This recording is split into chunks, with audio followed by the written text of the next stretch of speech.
Esse já é o decreto, tá? Alô, amigos do Ponta Porã Informa, muito boa tarde. Passamos a falar agora aqui diretamente da Prefeitura de Ponta Porã, onde daqui a pouquinho o prefeito Hélio Pelufo Filho, juntamente com o secretário de Saúde, Patrick Désio, vão estar concedendo uma entrevista coletiva, né? Pessoal, já estamos aqui aguardando somente os últimos preparativos aqui para que nós possamos começar essa entrevista coletiva. Já estamos aqui com o amigo Pedro Zadir, está aqui no fundo. Pedro Zadir. E aí, Pedro Zadir? Beleza aí, meu irmão? Está aqui o Lírio Correia também com a gente aqui.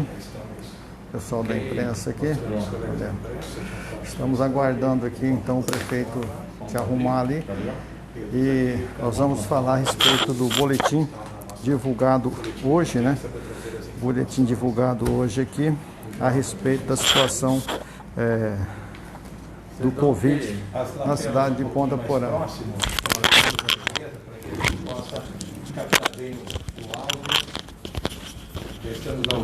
Já estamos ao vivo aqui, né? Boa tarde, prefeito. Boa tarde, prefeito. Boa tarde, obrigado à imprensa por estar aqui presente. Nós solicitamos essa coletiva a vocês, doutor Patrick, doutor Ricardo, nosso procurador-chefe e secretário de governo, para anunciar à comunidade algumas decisões que nós tomamos hoje em conjunto com a Secretaria de Saúde e principalmente com a equipe da Vigilância Sanitária. O Dr. Patrick estará dando os números e, em razão dos números, em razão da gente ter um resultado não confortável ainda, porém um resultado que nos permite fazer uma flexibilização no momento para o município. Eu sempre tenho deixado claro que essa flexibilização ela pode ser mudada a qualquer momento se nós sentirmos que há um desconforto ou uma situação de risco quanto à saúde do município. O Dr. Patrick estará dando os números, mas eu quero anunciar de primeira mão uma decisão tomada com muita cautela, com muita serenidade, com muito equilíbrio e principalmente ouvindo os técnicos, infectologistas, profissionais da vigilância para que se faça. Primeiro, agradecer a Fabrícia, que é a nossa presidente da Associação Comercial, que tem sido uma grande parceira nossa, tem sido uma companheira incansável no convencimento ao comércio, às empresas, quanto aos rigores do protocolo que a gente deve se cuidar, manter o isolamento, usar máscara, higienizar a mão, usar o álcool. As empresas a qual a gente tem visitado, a gente vê que todos os profissionais liberais estão se cuidando e estão mantendo um rigor muito grande nas suas empresas.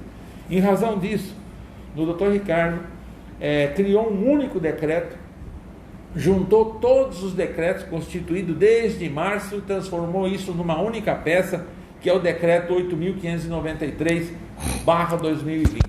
Então toda a população pode acompanhar através do portal do município, isso será publicado hoje, ela está valendo a partir de hoje, né, que é o decreto 8593, que traz uma unificação de todos esses decretos. E as alterações que nós anunciamos serão 7 alterações, 5 alterações que nós estamos colocando, 7 alterações nesse decreto. E que eu coloco uma para vocês. Uma esse decreto tem uma necessidade do próprio comércio em você flexibilizar.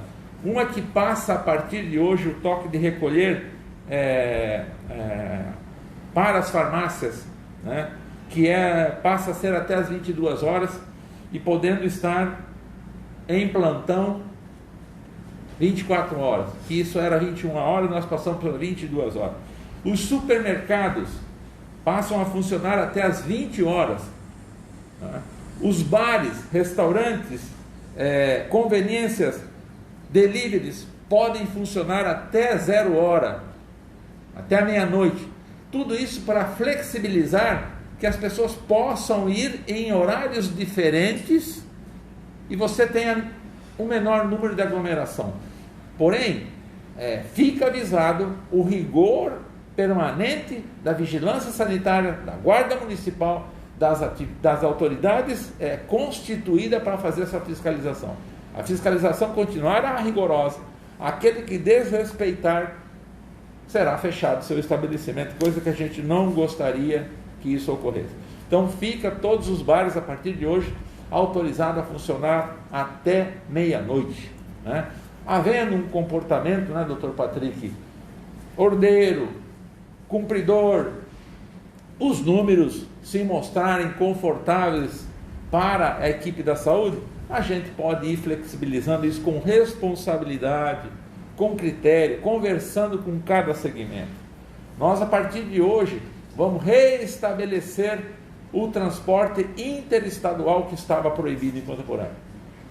Então fica autorizado o funcionamento do transporte interestadual. Por que isso? Porque a gente também vê que há um declínio nos casos de contaminação nos estados vizinhos, que já estão bem mais com casos menores do que nós. Nós somos o último a ser atingido. Consequentemente, nós também demoramos mais a flexibilizar isso. Isso tudo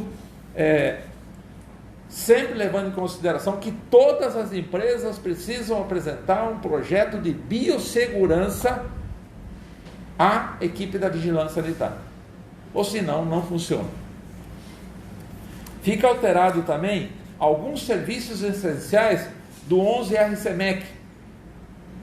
O Exército Brasileiro em Ponta Porã tem alguns serviços do CISFRON que devem funcionar em horários extremamente fora do contexto do recolhimento do toque de recolher à meia-noite. Esses serviços estão autorizados, o 11 RCMEC, a funcionar esses serviços, que são serviços de proteção no CISFRON, que o Exército precisa dar manutenção a isso, e tem horário que a gente não sabe quais são os horários que pode acontecer essa necessidade. Então, o decreto já contempla uma solicitação do Exército, do comandante do 11 RCMEC de Ponta Porã, a gente já contempla.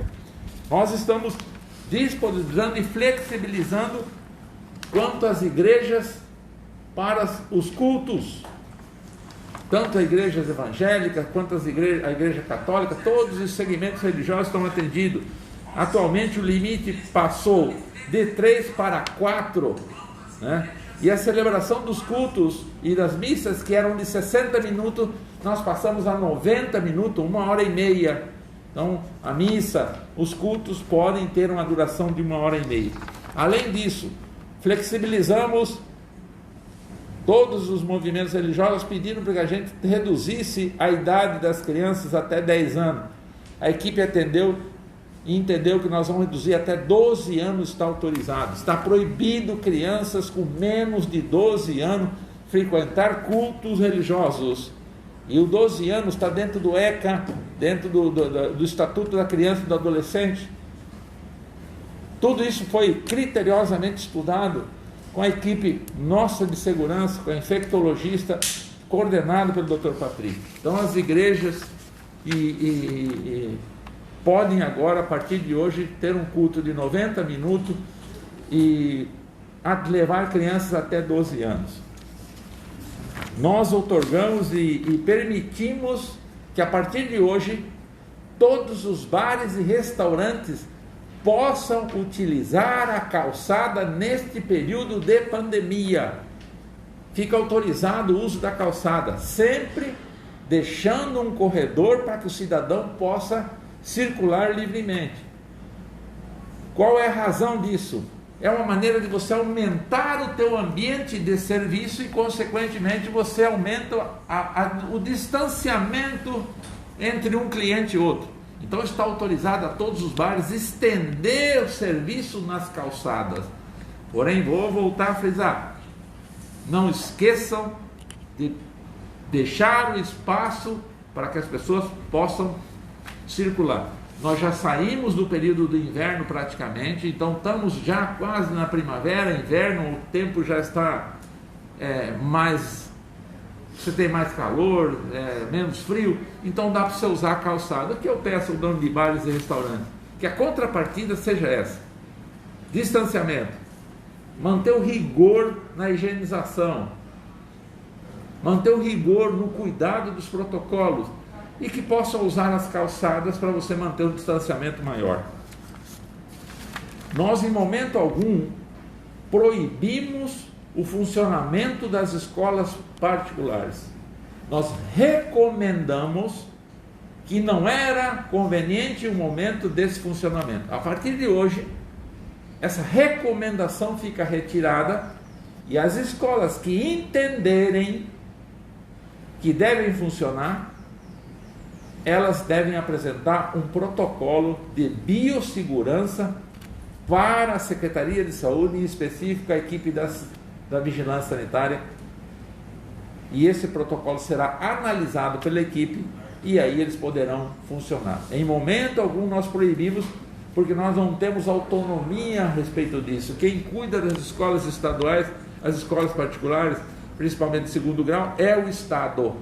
E nós acompanhamos as recomendações do Estado. Então, havendo um protocolo, nós seremos rigorosos e a responsabilidade é de cada estabelecimento. No cumprimento do projeto de biossegurança, a nossa fiscalização será extremamente rigorosa. Eu agradeço a população, eu agradeço aos empresários, eu agradeço a todos aqueles que colaboraram com a gente, acreditaram na gente, e a gente está fazendo um trabalho incansável. Eu agradeço a toda a equipe da saúde por esse imenso comprometimento que eles têm. E por último, permitir que volte as atividades esportivas de futebol de campo, recomendando que as pessoas de mais idade, acima de 60, 70, né, Patrick? Que tem comorbidade, evite essa atividade esportiva. Aí é da consciência e da responsabilidade de cada associação, de cada clube. Fica aqui a recomendação do Dr. Patrick, fica aqui a recomendação da Prefeitura, que aquelas pessoas que têm comorbidade, evitem esse contato. Nós sabemos que os jovens são mais saudáveis, têm preparo físico, não é, Patrick? Nós aí, infelizmente, o Patrick vai colocar os dados para nós de quantos óbitos nós tivemos e o perfil desses óbitos para que a população saiba. Os números ainda são crescentes, ainda há uma preocupação. O Patrick vai dar o número de leitos que estão sendo ocupados, mas fica a partir de hoje também autorizado a voltar ao futebol com a recomendação que as pessoas que têm comorbidade em uma idade acima de 60 não façam essa atividade esportiva. Vai caminhar, vai andar na ciclovia, né? Vai passear no horto. O Parque dos Hervais ainda permanece fechado, porque é um lugar que não é tão grande e a pista é pequena e é estreita, acaba havendo uma aproximação muito grande das pessoas. Então o horto permanece aberto, que é um lugar com maior espaço e alargamento das pistas. Ainda o Parque dos Hervais estará fechado até um segundo momento. Eu agradeço a atenção de todos vocês, agradeço a comunidade pela compreensão e principalmente os empresários e a dona Fabrícia, que é a presidente da Associação Comercial, que tem sido uma grande parceira, juntamente com a Câmara Municipal e os vereadores. Eu passo a palavra para o Dr. Patrick, nosso secretário de Saúde. Vamos ouvir agora então o Dr. Patrick Derzi, aqui no Ponto Porã Informa. Boa tarde a todos vocês. Bom, vamos passar aqui o número do nosso boletim oficial de hoje. Nós temos confirmados 659 casos, 570 pacientes já recuperados, temos 10 pacientes internados, tivemos 15 óbitos. Desses 15 óbitos, a grande maioria são pacientes idosos, né? O mais novo é um paciente de 56 anos que tinha comorbidades, ele era obeso e hipertenso. Então, assim, esses óbitos, a grande maioria mesmo, são pacientes já com a idade mais avançada. E nós estamos hoje com 64 pacientes em isolamento, sendo monitorado por alguma equipe da saúde do município. Lá no Hospital Regional, houve a ampliação de 10 para 20 leitos de UTI, e hoje desses 20 leitos, 16 estão ocupados. Então nós temos uma taxa de 80% de ocupação dos leitos de UTI. Ocorre ali o seguinte, desses 16 pacientes, 12 estão entubados. Então 12 pacientes entubados permanecem pelo menos aí mais 8 a 10 dias ocupando esse leito de UTI. Os outros 4, como não estão entubados, têm uma grande chance de de se recuperarem mais rápido e já ir para um quarto de enfermaria e estar liberando essa vaga e ter uma rotatividade desses leitos. Então, a grande preocupação hoje são esses 12 pacientes que estão entubados. Desses pacientes, 10 são de Ponta Porã, 6 são de outros municípios. Eu falei na última entrevista que Ponta Porã hoje aumentou os leitos de UTI, mas também aumentou o número de municípios que depende de Ponta Porã. Eram 7, hoje são 12 municípios, né, contando com Ponta Porã, que usam esses leitos. Então, assim, essas medidas que o prefeito vem anunciar agora de flexibilização dos bares, restaurantes, a volta do esporte coletivo, os cultos, isso a gente pensa tudo em conjunto, a gente toma decisões em conjunto, baseado em decisões técnicas, porém, a gente continua seguindo com aquelas recomendações. O prefeito falou, o bar, põe as mesas na calçada, deixa o distanciamento, respeitem os protocolos, respeitem todo o que está sendo pedido pela vigilância sanitária, pela Secretaria Municipal de Saúde, para que a gente não precise fechar logo, né, futuramente. Então é isso que a gente vem pedir aqui, né, a gente está flexibilizando, o prefeito está assinando o decreto aqui para melhorar o comércio, né, principalmente para bares e restaurantes. O pessoal do futebol, nessa semana eu tive numa reunião... 50%. Na terça-feira eu estive numa reunião na Câmara de Vereadores, fui questionado em relação ao futebol. Nesse dia a gente não tinha tomado essa decisão, hoje a gente vem anunciar isso, mas assim, que ocorra uma certa... sem plateia, claro. Ocorra assim um bom senso de todo mundo, porque tem o futebolzinho ali, joga a galera, depois do futebol fica aquela aglomeração, né, a cervejinha, a gente sabe o que acontece. Então assim, eu acho que é um momento de todo mundo se conscientizar. A gente tem visto aí que tem muito número virando nome, tem muita gente conhecida nossa aí que pegou Covid, muita gente conhecida nossa que teve complicação por Covid, que teve pneumonia, que teve doença renal, que ficou na UTI. Então, vamos começar, né, a pôr a mão na consciência, todo mundo é adulto, a gente sabe que não custa nada cada um fazer a sua parte, e a Prefeitura vem fazendo a sua parte aqui, dando mais uma flexibilizada, mas vamos fazer tudo isso com consciência. Doutor, a música ao vivo, violão e voz nos bares vai ser possível? Por enquanto, ainda não está autorizado. Isso acaba proporcionando um acúmulo mais de gente. Secretário, tem uma informação circulando nas redes sociais que o Paraguai teria solicitado a liberação de UTIs para que eles pudessem trazer os pacientes dele para internar em Ponta Porã. Isso é realidade? O senhor tem alguma coisa? E se é verdade...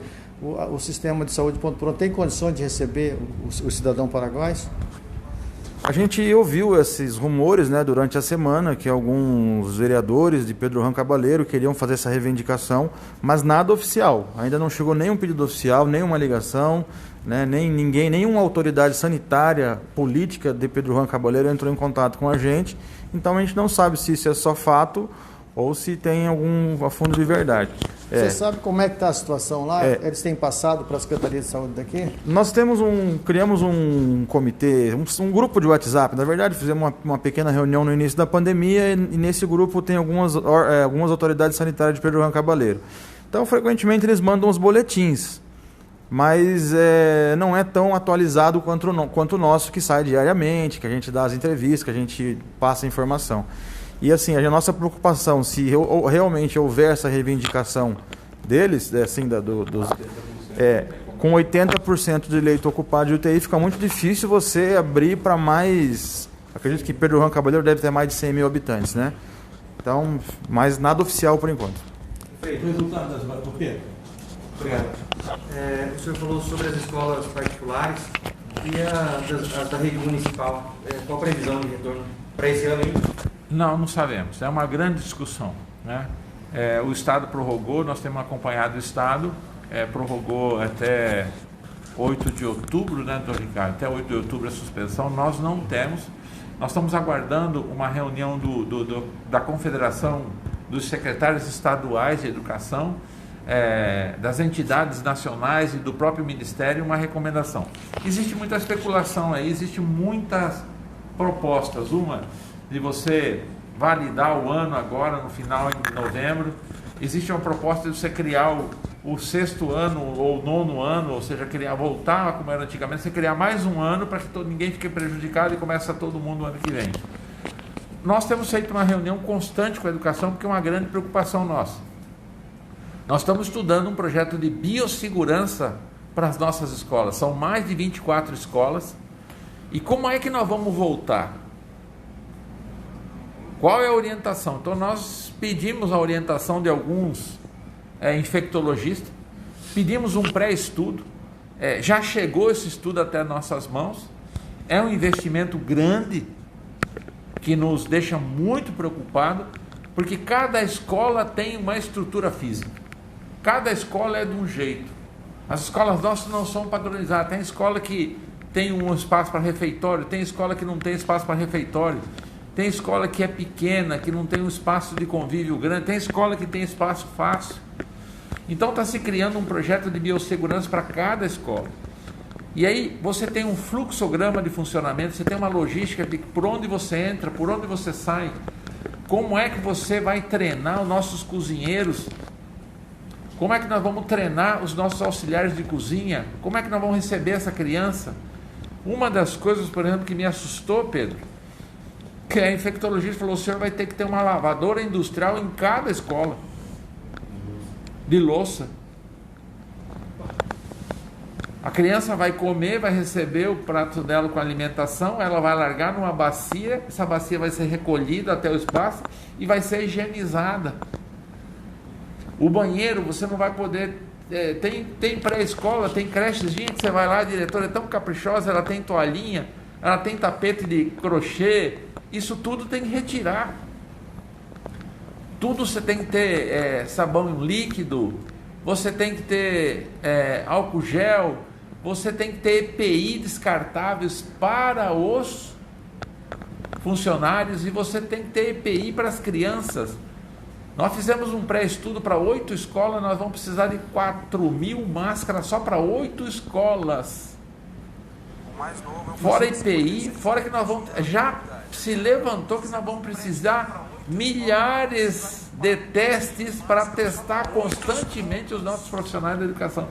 Isso é uma discussão interna nossa de quem é que vai pagar essa conta. A saúde vai pagar o quê e a educação vai pagar o quê? Isso não está no nosso orçamento para o ano que vem. Então, nós vamos ter que chamar, nós já estamos fazendo o projeto, ele não tem um custo barato. A discussão com esses técnicos é que, prefeito, eu não sei se as pessoas vão fazer, mas o que o senhor está pensando é único. Mas como é que nós vamos voltar à escola sem um projeto de biossegurança? O transporte escolar, quantas pessoas vão subir no ônibus?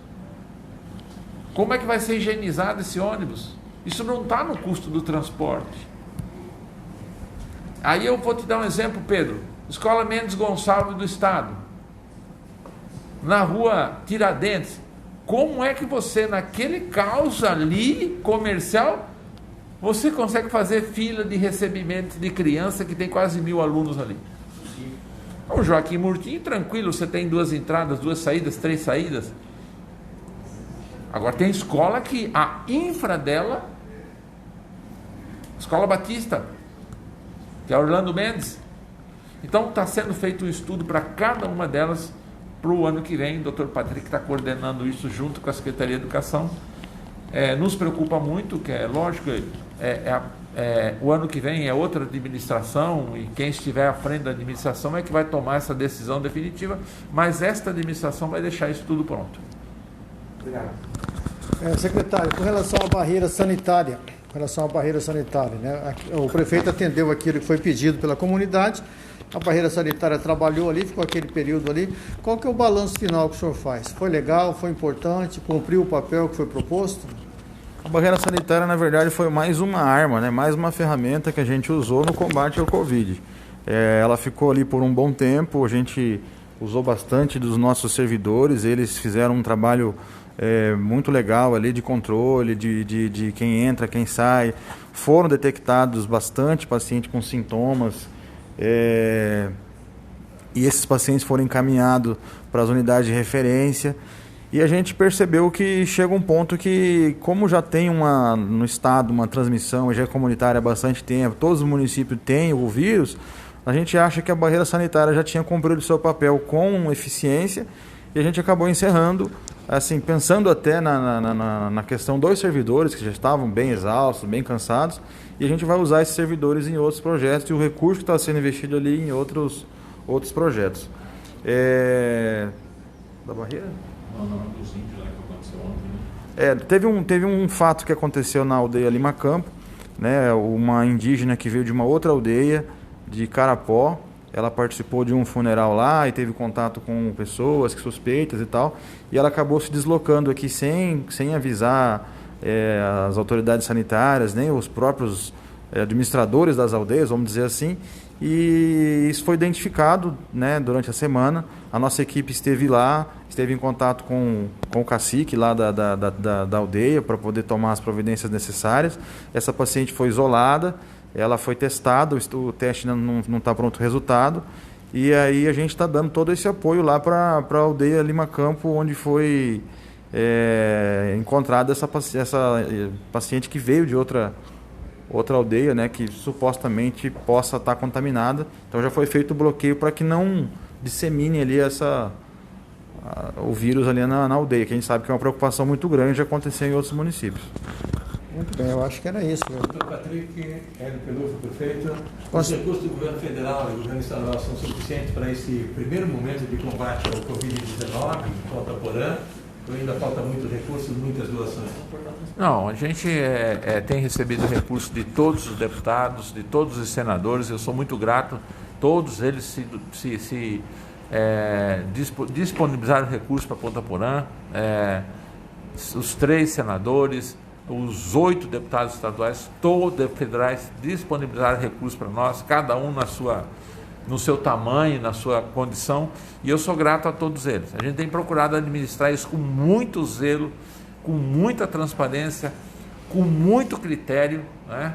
E para que a gente possa gastar bem, distribuir corretamente e de maneira correta. Então, dentro do que nós estamos procurando fazer o melhor possível. A equipe tem procurado ter zelo nisso.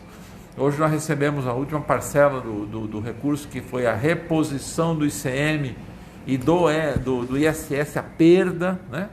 Parte desse recurso vai para o Covid, e que a gente está fazendo esses investimentos. Nós hoje já temos um teste de antígeno. A prefeitura comprou o teste que faz com cotonete, né? Então a prefeitura, além do teste rápido, nós temos o teste. Nós somos o município que mais usou o teste rápido, mais ou menos em proporcional. Chegamos a 70% do uso recebido, né? 77% dos testes rápidos que nós recebemos ou compramos, nós já usamos. Tem alguns municípios que receberam o teste e não gastaram 30%.